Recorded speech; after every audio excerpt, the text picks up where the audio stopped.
گرامی قدر سامعین کرام، گزشتہ 3 جمعوں سے قصہ یوسف زلیخا علیہ السلام جاری و ساری ہے۔ سامعین محترم، گزشتہ سے پیوستہ زلیخا کا یوسف علیہ السلام کو اپنے نفس کی طرف بلانا، دروازوں کو بند کر لینا اور یوسف علیہ السلام کو مجبور کرنا، یوسف علیہ السلام کا بھاگ نکلنا، دروازوں کا کھلتے چلے جانا اور حفاظت ایزدی کا یوسف علیہ السلام کے شامل حال ہو جانا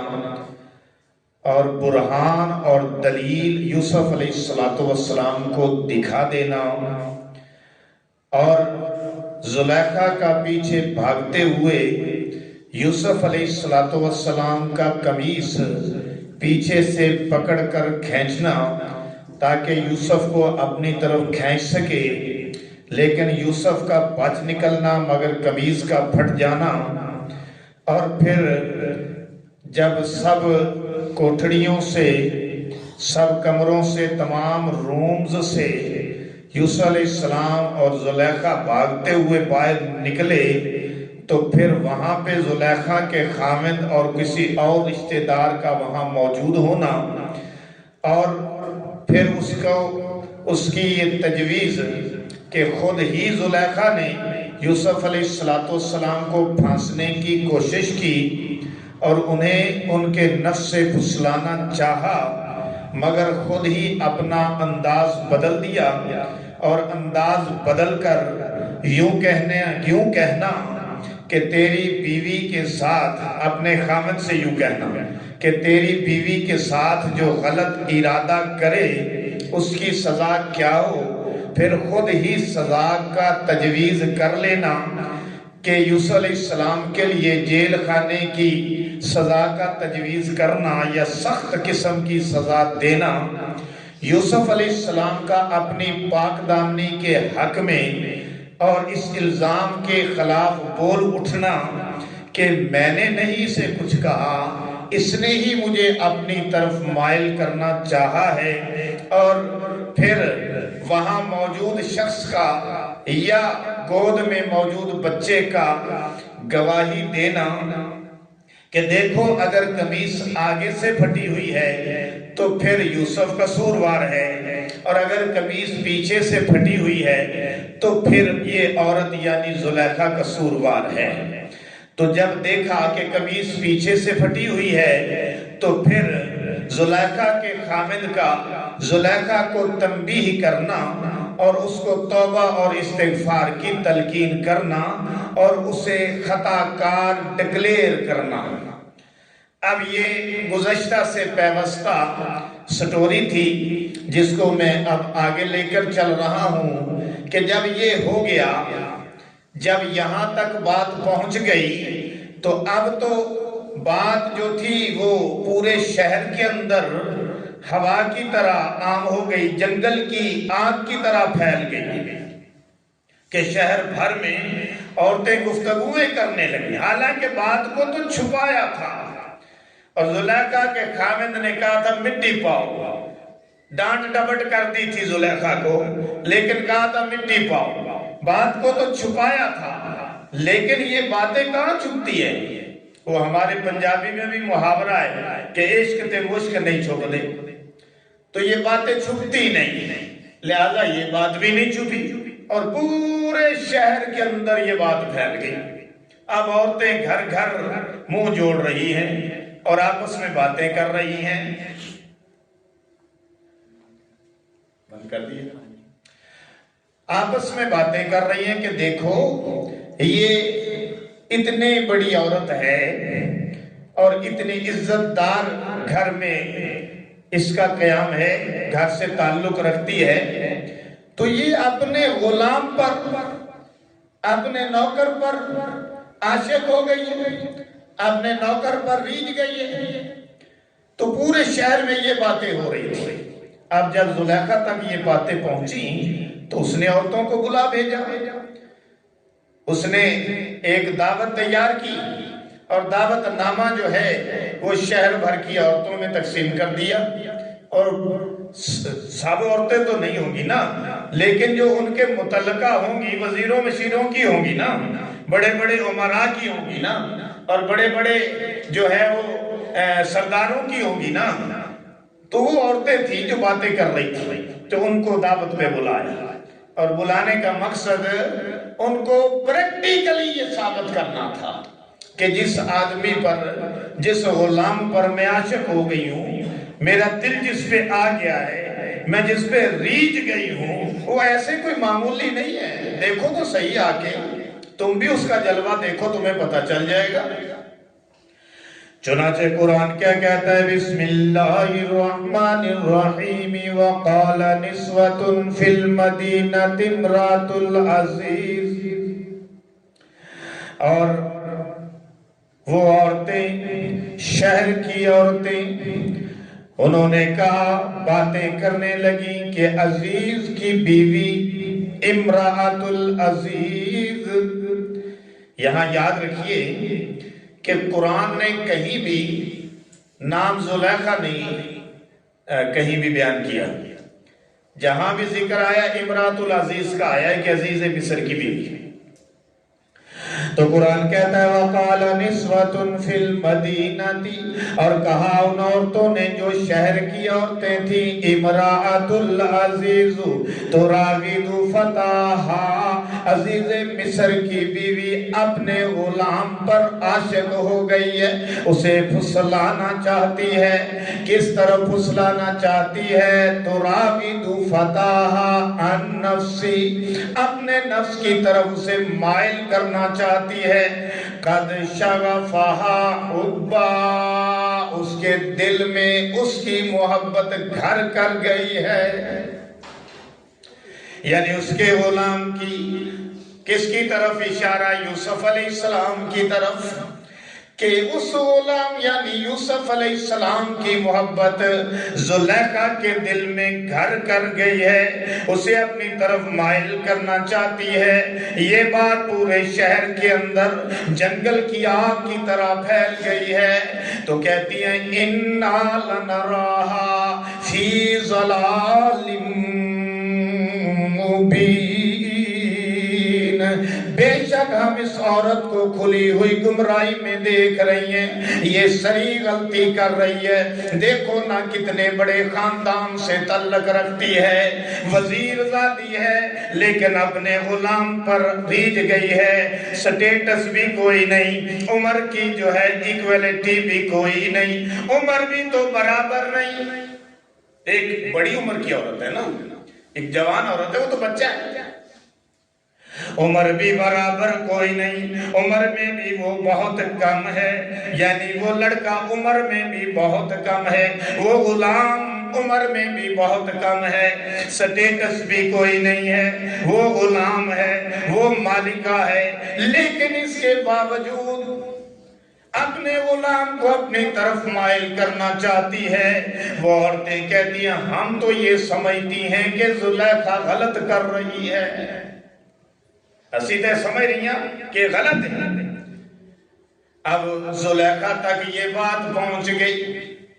کہ شہر میں تو اس کے متعلق یوں گفتگو ہو رہی ہے، یعنی یوں سمجھو کہ آج کی زبان میں اگر کہیں کہ پورے شہر دے وچ زلیخا دی بدنامی ہو گئی ہے، پنجابی چاہیے کہاں گے کہ پورے شہر دے اندر زلیخا دی بدنامی ہو گئی ہے۔ جب اس نے یہ گفتگو سنی جو عورتیں کر رہی تھی، فَلَمَّا سَمِعَتْ بِمَكَرِهِنَّ، اب قرآن نے اسے مکر سے تعبیر کیا کہ جب اس نے ان عورتوں کا مکر سنا، یہ نہیں کہا کہ عورتوں کی گفتگو سنی، یہ کہا کہ عورتوں کا مکر سنا، تو اس کا کیا مطلب ہے؟ ہر بات میں کوئی نہ کوئی نقطہ ہے، کوئی راز ہے، کوئی پوائنٹ ہے۔ تو مکر سے مراد یہ کہ وہ عورتیں دراصل مجھے تانا نہیں مار رہی بلکہ وہ خود دیدار یوسفی سے مشرف ہونا چاہتی ہیں۔ اس لیے قرآن کہتا ہے فَلَمَّا سَمِعَتْ بِمَكَرِهِنَّ أَرْسَلَتْ إِلَيْهِنَّ تو زلیخا نے ان کو بلا بھیجا وَآتَدَتْ لَهُنَّ مُتَّكَأً اور ان کے لیے تکیہ تیار کرا دیا، تکیہ تیار کرا دیا، یعنی ان کے لیے ایک محفل سجا دی۔ اور پھر جناب یہ محفل کوئی تیری میری محفل نہیں، یہ محفل بادشاہوں کی محفل ہے، اور یہ محفل عام محفل کوئی نہیں، اس کے اندر محبت اور عاشقی کا رنگ ہے۔ سمجھ رہے ہو؟ ایک محفل عام محفل ہوتی ہے، ایک دعوت عام دعوت ہوتی ہے، ایک انویٹیشن عام انویٹیشن ہوتا ہے، لیکن یہ عام نہیں ہے، یہ محبت اور عاشقی سے مزین ہے، اور جو چیز محبت اور عاشقی سے مزین ہو اس کی سجاوٹ بہار اور ہی ہوتی ہے۔ سمجھ آ رہی ہے؟ ہر پوائنٹ پہ ذرا بات کو سمجھتے جانا کہ یہ محفل محبت ہے، اگر میں یوں کہوں محفل عاشقی ہے، اگر میں یوں کہوں تو بے جانا ہوگا۔ تو زلیخا نے تیار کرا دی۔ قاری طیب صاحب محترم مدرسہ دیوبند، وہ اس موقع پر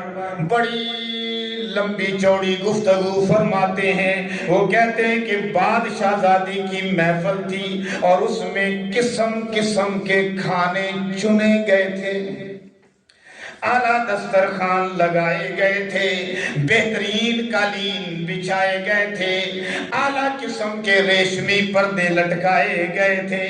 بہترین قسم کے کھانے بنائے گئے تھے۔ اس میں جناب مرغ متنجن بھی ہوگا، اس میں بیف اور مٹن بھی ہوگا، اس میں ہرنیوں کا گوشت بھی ہوگا، اس میں بھنا ہوا بھی ہوگا، اور اس میں جناب علیحدہ کر کے شوربے والا بھی بنایا گیا ہوگا، اور فرینیاں بھی بنائی گئی ہوں گی، کسٹرڈ بھی سجائے گئے ہوں گے، اور جناب پھول اور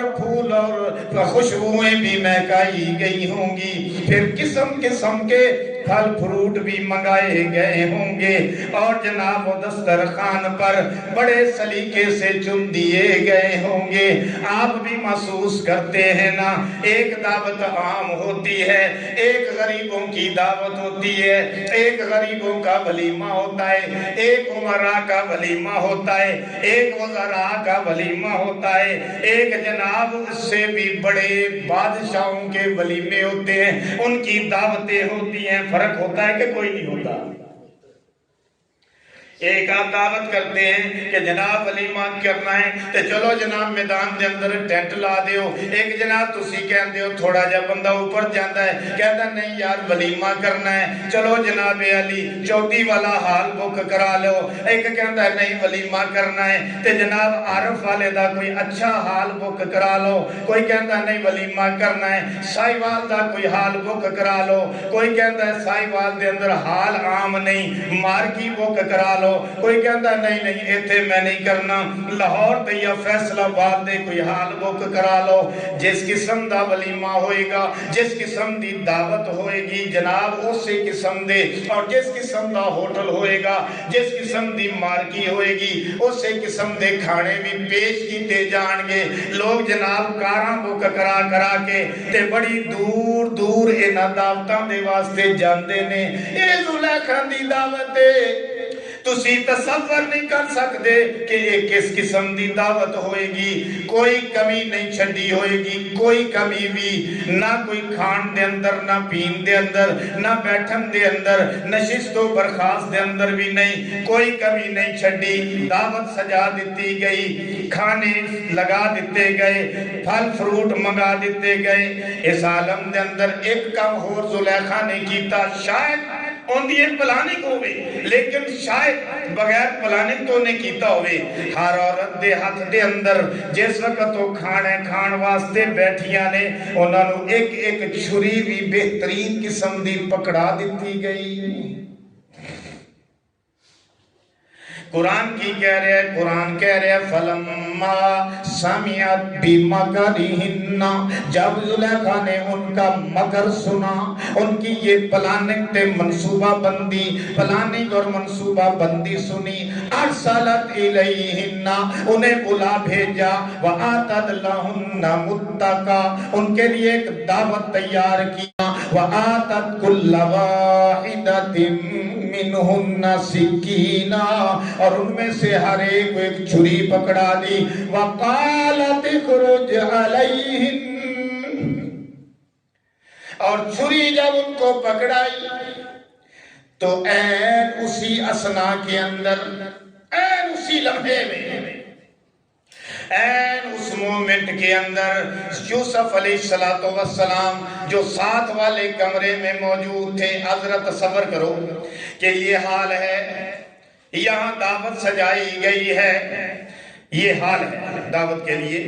اور یہاں پہ تکیہ وغیرہ سب لگایا ہوا ہے، دعوت کا انتظام ہے، اس طرف دروازہ ہے، پھر اس طرف دروازہ ہے۔ اب یوسف علیہ السلام کو زلیخا نے تیار رہنے کا حکم دیا تھا، آقا تھی، اس کی مالکہ تھی، یوسف کا اس کی بات کو ماننا ضروری تھا، ورنہ شاید اس وقت یوسف علیہ السلام نہ آتے۔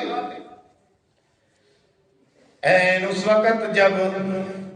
عورتوں کو چھری پکڑا دی، بعض علماء نے کہا کہ گوشت تھا، بڑے بڑے پیس تھے ان کو کاٹنے کے لیے،